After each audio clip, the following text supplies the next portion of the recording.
Hello और नमस्ते आप सबको। कैसे हैं आप लोग? आशा करते हैं आप बहुत अच्छे हैं और बहुत ही अच्छा कर रहे हैं अपने निजी जीवन के अंदर। तो दोस्तों आप देखना शुरू कर चुके हैं हमारा लैबमेट यूट्यूब चैनल, जहां हम मेडिकल क्षेत्र के बहुत सारे विषय के बारे में, स्वास्थ्य संबंधी विषयों के बारे में और बहुत सारे टॉपिक्स को कवर करने वाले हैं और करते भी हैं। आप मेरे पिछले वीडियोज को जाके देख भी सकते हैं हमारे चैनल के माध्यम से। अभी आज हम लोग जो नया टॉपिक लेके आए हैं जो काफ़ी इंटरेस्टिंग और मज़ेदार होने वाला है और हर प्रकार के विषयों में, हर प्रकार के मेडिकल एवं स्वास्थ्य के फील्ड में आपको हर जगह इसका रोल दिखता हुआ नज़र आएगा। चाहे आप किसी भी फील्ड से इसकी पढ़ाई कर रहे हों, किसी भी फील्ड से आप पढ़ रहे हों, अगर जब मेडिकल फील्ड से जुड़े हों, उसमें बहुत सारे ब्रांचेज हैं, उसमें आप किसी भी ब्रांच में हों लेकिन आपको इसका महत्व पता चलेगा। जैसे कि इस चैप्टर का नाम है रेस्पिरेटरी सिस्टम या श्वसन तंत्र। श्वसन तंत्र जो है वो हमारे शरीर का बहुत ही जरूरी हिस्सा होता है। श्वसन तंत्र के बारे में हम लोग जानेंगे, उसमें कौन कौन से ऑर्गन्स पाए जाते हैं, इन्वॉल्व होते हैं कौन कौन से ऑर्गन, उनके फंक्शंस क्या हैं, ऑर्गन्स के क्या क्या फंक्शंस हैं, और इसमें हम लोग एबनॉर्मल ब्रीदिंग यानी कि जो श्वास नॉर्मल नहीं है उसके बारे में कैसे जानेंगे। ये सब सारी चीज़ों के विषय में आज हम लोग बहुत गहनता से चर्चा करेंगे संक्षिप्त में। तो दोस्तों सबसे पहले आपके मन में जब ये ख्याल आया कि रेस्पिरेशन सिस्टम, तो इसका मतलब क्या होता है? रेस्पिरेशन सिस्टम मतलब ब्लड गैसेज। ये सांस लेना ही एक रेस्पिरेटरी सिस्टम का काम नहीं है, उसका काम है exchange of blood gases. Exchange of blood gases that mean gases का आदान और प्रदान। अगर जो हमारा शरीर ऑक्सीजन को लेता है तो कार्बन डाइऑक्साइड को एक्सक्रीट करता है, that is the exchange of blood gases. ठीक है, अगर जो हम लोग ऑक्सीजन को ले रहे हैं तो कार्बन डाइऑक्साइड और अमोनिया को भी तो छोड़ना है ना, तो वो that is the excretory system. Excretory system में भी वो काम कर रहा है और लेने में भी काम कर रहा है। कोई चीज को उसको लेना है, जैसे कि ऑक्सीजन को लेने हैं तो वो उसमें भी काम कर रहा है। That is the exchange of blood gas. Exchange का मतलब ही ये होता है ना, आदान और प्रदान, कुछ लेना और कुछ देना। वो काम कौन कर रहा है? रेस्पिरेटरी सिस्टम हमारा कर रहा है। ब्लड गैसेज जो भी होते हैं, ब्लड गैसेज क्या होते हैं? जैसे कि ऑक्सीजन होते हैं, कार्बन डाइऑक्साइड होते हैं और बहुत सारी चीज़ें। अमोनिया भी इसमें वोलेटाइल सब्सटेंस है एक। और आप आगे पढ़ेंगे जैसे कि आर्टेरियल ब्लड गैसेज जो होते हैं, जो भी पेशेंट्स के अंदर होते हैं, जो क्रिटिकल पेशेंट होते हैं, उनका आर्टेरियल ब्लड गैस किया जाता है, जहाँ पे हम लोग रेस्पिरेटरी सिस्टम का इन्वॉल्वमेंट देखते हैं। जैसे कि देखेंगे SpO2 यानी saturation of oxygen, SO2 saturation of oxygen, SCO2 saturation of carbon dioxide, PaCO2 that is partial pressure of oxygen, and PaO2 that is partial pressure of oxygen and partial pressure of carbon dioxide. ये सारी चीजें हम लोग देखते हैं जो कि ABG के अंदर भी इसको देखने का मिलता है। एबीजी जो कि एक टेस्ट है, ठीक है, जिसे परफॉर्म किया जाता है आईसीयू के अंदर। ठीक है, अभी बात करें रेस्पिरेटरी सिस्टम के विषय में। रेस्पिरेटरी सिस्टम क्या है? दैट इज द कॉमन की ये है ब्लड गैसेज का एक्सचेंज होना ही रेस्पिरेटरी सिस्टम होता है। जो हमारी सेल्स हैं, यानी हमारे सेलुलर मेटाबॉलिज्म जो है वो एक्सचेंज ऑफ ब्लड गैसेज भी कर रही है और एक्सटर्नल इन्वायरमेंट में कार्बन डाइऑक्साइड को छोड़ भी रही है और उसी एक्सटर्नल इन्वायरमेंट से ऑक्सीजन को ले रही है। इसी को बोलते हैं रेस्पिरेटरी सिस्टम या फिर श्वसन तंत्र बोलते हैं। ठीक है, अभी बात करें कार्यों की। हमारा जो श्वसन तंत्र है वो कौन कौन से कार्य करता है? तो सबसे पहले जो काम करता है वो ऑक्सीजन का लेना, यानी कि ऑक्सीजन को अपने शरीर के अंदर ब्लड में मिक्सअप करने का काम जो करता है वो कौन करता है? रेस्पिरेटरी सिस्टम करता है। और क्या करता है? ऑक्सीजन को इन्वायरमेंट से हमारे श्वसन नलियों के द्वारा, श्वसन तंत्रों के द्वारा ऑक्सीजन को एब्जॉर्ब करता है थ्रू द एक्सटर्नल इन्वायरमेंट में। ठीक है, एक्सटर्नल इन्वायरमेंट से ऑक्सीजन को लेता भी कौन है? हमारा श्वसन तंत्र लेता है। देन क्या करता है? कार्बन डाइऑक्साइड का एक्सक्रीशन। जब मेटाबॉलिज्म कंप्लीट हो जाता है, जब भी सेल्स को एनर्जी की जरूरत होती है, वो सारी चीजें कंप्लीट हो गई, उसके बाद से हमारा सेल क्या करता है? कार्बन डाइऑक्साइड को बाहर भी निकालने का काम करता है। ठीक है, कार्बन डाइऑक्साइड को बाहर कौन निकालता है? वो निकालता है, कार्बन डाइऑक्साइड को बाहर निकालने का भी काम करता है हमारे सेल्स। ठीक है, वो रेस्पिरेटरी सिस्टम के माध्यम से। ठीक, उसके बाद से क्या काम है? वोलेटाइल सबस्टेंसेज होते हैं, जैसे कि अमोनिया है ना, वो वोलेटाइल सबस्टेंसेज हैं, उसको उसके एक्सक्रीशन का भी काम कौन करता है? हमारा रेस्पिरेटरी सिस्टम करता है। और क्या करता है? हमारे शरीर में जब भी किसी भी चीज़ का, किसी भी पैथोजन का इन्फेक्शन होता है तो हमारे शरीर का टेम्परेचर बढ़ जाता है ना, बुखार हो जाता है, जिसे पायरेक्सिया बोलते हैं हमारे मेडिकल टर्मिनोलॉजी में। तो पायरेक्सिया होता है, एंटीपायरेटिक ड्रग्स हम लोग लेते हैं ना, तो पायरेक्सिया होने का जो इम्यून रिस्पॉन्स, जो प्रथम इम्यून रिस्पॉन्स होता है वो पायरेक्सिया प्रदान करता है। पायरेक्सिया का लक्षण दिखता है हमारे शरीर के अंदर elevation of body temperature. Body temperature बढ़ा तो वो क्यों बॉडी टेम्परेचर बढ़ता है? क्योंकि वो अपने टेम्परेचर बढ़ा के बैक्टीरियाज को मारने का काम करता है। जो भी पैथोजन है वो प्रयास करता है कि क्या पता एलिवेशन करें टेम्परेचर का हम, तो वो मर जाए, है ना। जैसे कि मैक्सिमम जो भी बैक्टीरियाज हैं वो बॉडी टेम्परेचर पे जिंदा रहती हैं, 22 से 25 डिग्री सेल्सियस पे, कुछ 37 डिग्री सेल्सियस पे भी रहती हैं, है ना। बॉडी टेम्परेचर पे, रूम टेम्परेचर पे ही बैक्टीरिया रहते हैं। लेकिन जब हमारा टेम्परेचर एलिवेट होता है तो कितना जाता है? 38, 39, दैट इज 98 फ़ारेनहाइट, या फिर और आगे जाता है 100 के भी ऊपर जाता है। तो वो डिपेंड करता है कि कितना इम्यून रिस्पॉन्स हमारे अंदर जागृत होता है, कितना इम्यून की रिस्पॉन्स हो रहा है हमारे शरीर के अंदर।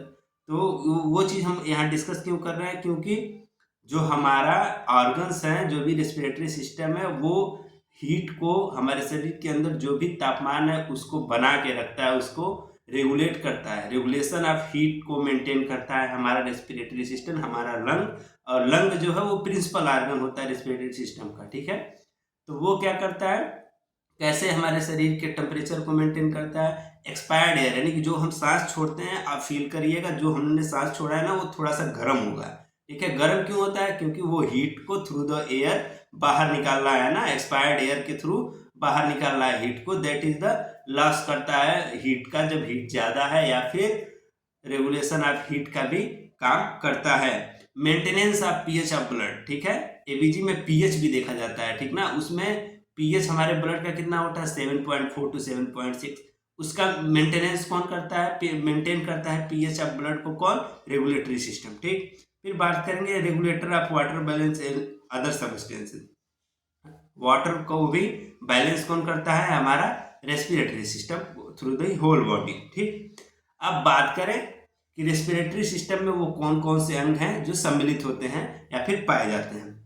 तो इसमें पाया जाता है, ये हमारे नाक से लेके, जो नाक की ये कैविटी है यहाँ से लेके लंग्स तक, लंग्स के बाद डायफ्राम है, डायफ्राम तक की पूरी संरचना जो है ना, जो ये श्वसन में कार्य कर रही हैं, वो उनकी जिक्र हम लोग आज अभी बारी बारी से करेंगे। जैसे कि नेजल कैविटी। नेजल कैविटी मतलब ये हिस्सा है ना, नेजल कैविटी होती है, ठीक। नेजल कैविटी के बाद से फेरिंग्स होते हैं, ठीक है, जो यहाँ फेरिंग्स पाए जाते हैं, ठीक है। फेरिंग्स कई प्रकार के होते हैं, आगे जिक्र करेंगे। फिर लैरिंग्स होते हैं, ठीक है, लैरिंग्स होंगे। देन ट्रैकिया होगी, ठीक है, ट्रैकिया के बाद ब्रोंकाई होंगे, देन ब्रोंक्यूल्स होंगे, एल्वोलाई होंगे, ठीक है। ये चीज हो गई श्वसन तंत्र के हमारे ऑर्गन्स, ठीक है। बात करें अब इनमें गहनता से कि नेजल कैविटी क्या है, ठीक है। नेजल कैविटी क्या है? ये सेप्टम है ना, बीच वाला हिस्सा, सेप्टम इसको बोलते हैं, ठीक है। सेप्टम जो है डिवाइड करता है नेजल कैविटी को दो भागों में। ये जो कैविटी मतलब क्या होता है? खुला हिस्सा, है ना। तो ये जो बीच में जो खाली वाला हिस्सा है ना नाक का, जो खाली है, ठीक है, जिसमें छोटे छोटे बाल पाए जाते हैं ना, वो उस हिस्से को बोलते हैं नेजल कैविटी, जो खाली वाला हिस्सा है उसे, और इसे बोलते हैं सेप्टम। तो इस हिस्से को बोलते हैं नेजल कैविटी, ठीक है। इसमें एंटीरियर लेयर या फिर नोस्ट्रिल्स अंदर की तरफ पाए जाते हैं, छोटे छोटे बहुत पतले कैपिलरीज पाई जाती हैं, ठीक है, जिसे नोस्ट्रिल बोले जाते हैं। इसमें छोटे छोटे बाल भी पाए जाते हैं, जो क्या करते हैं? एयर को प्यूरिफाई करने में मदद करते हैं ना। फिर बात करें फेरिंग्स की। फेरिंग्स क्या होता है? तो फेरिंग्स जो है 3 भागों में बटा है, ठीक। पहला क्या है? नेजोफेरिंग्स। नेजोफेरिंग्स वो फेरिंग्स जो नाक के पास है उसे नेजोफेरिंग्स बोलते हैं। ओरोफेरिंग्स जो ओरल के पास है, यानी मुंह के पास है, दैट इज ओरोफेरिंग्स यहाँ होती है, ठीक। उसके बाद से लैरिंजोफेरिंग्स, जो लैरिंग्स के पास है उसे बोलते हैं लैरिंजोफेरिंग्स, ठीक। तो कुछ इस तरह से रहा हमारे ऑर्गन के बारे में। अभी लंग्स के बारे में जाने, ठीक है, जो प्रिंसिपल ऑर्गन है हमारे शरीर का, ठीक है। हमारे रेस्पिरेटरी सिस्टम का लंग जो है प्रिंसिपल ऑर्गन है, ये 2 भागों में बटा होता है। लंग्स जो है 2 होते हैं, एक राइट साइड में और एक लेफ्ट साइड में। राइट साइड वाला लंग जो है वो थोड़ा सा बड़ा होता है, लेफ्ट साइड वाला थोड़ा छोटा होता है, ठीक है। अब बात करें शेप की। शेप में यह कोनिकल शेप में होता है, ठीक। और से कोनिकल शेप में होता है ये, और क्या कहते हैं, राइट वाला बड़ा होता है और लेफ्ट वाला थोड़ा छोटा है। छोटा क्यों होता है? क्योंकि लेफ्ट साइड में हमारा हार्ट होता है, इसलिए हार्ट को स्पेस देने के लिए लंग जो है थोड़ा सा छोटा होता है, ये लेफ्ट वाला, और राइट वाला थोड़ा बड़ा होता है एज कंपेयर टू लेफ्ट। ठीक है, लोब्स की बात करें, लोब्स यानी कि कितने प्रकार में, कितने खंडों में बटा है हमारा लंग, तो राइट लंग जो है वो 3 लोब्स में बटा हुआ है, और लेफ्ट लंग जो है 2 ही लोब में बटा हुआ है। 2 लोब्स में क्यों बटा हुआ है? क्यों? क्योंकि हमारा लेफ्ट लंग छोटा है, नीचे हार्ट है, दैट्स वाई कि 2 ही लोब्स में बटा हुआ है हमारा लंग। फिर प्ल्यूरा क्या होता है? तो प्ल्यूरा क्या है? प्ल्यूरा जो है हमारे लंग्स के ऊपर पाई जाने वाली एक पतली झिल्ली है, जिसके बीच में प्लूरल फ्लूइड पाया जाता है, जो हमारे लंग्स को आउटर जर्क और बहुत सारी चीजों से बचाता है और वाटर एब्जॉर्प्शन में भी मदद करता है हमारा ये प्ल्यूरा। ठीक है, और प्लूरल फ्लूइड इस बीच में पाया जाता है प्ल्यूरा कैविटी के बीच में। ठीक, इसमें 2 लेयर होते हैं प्ल्यूरा में, पैराइटल लेयर और इनर लेयर। ठीक है, पैराइटल लेयर होते हैं और विनर लेयर जिसे विसरल लेयर भी बोलते हैं। ठीक, अब बात करें रेगुलेशन ऑफ रेस्पिरेशन। रेस्पिरेशन का रेगुलेशन कैसे होता है, यानी कि कैसे रेस्पिरेशन को कंट्रोल किया जाता है।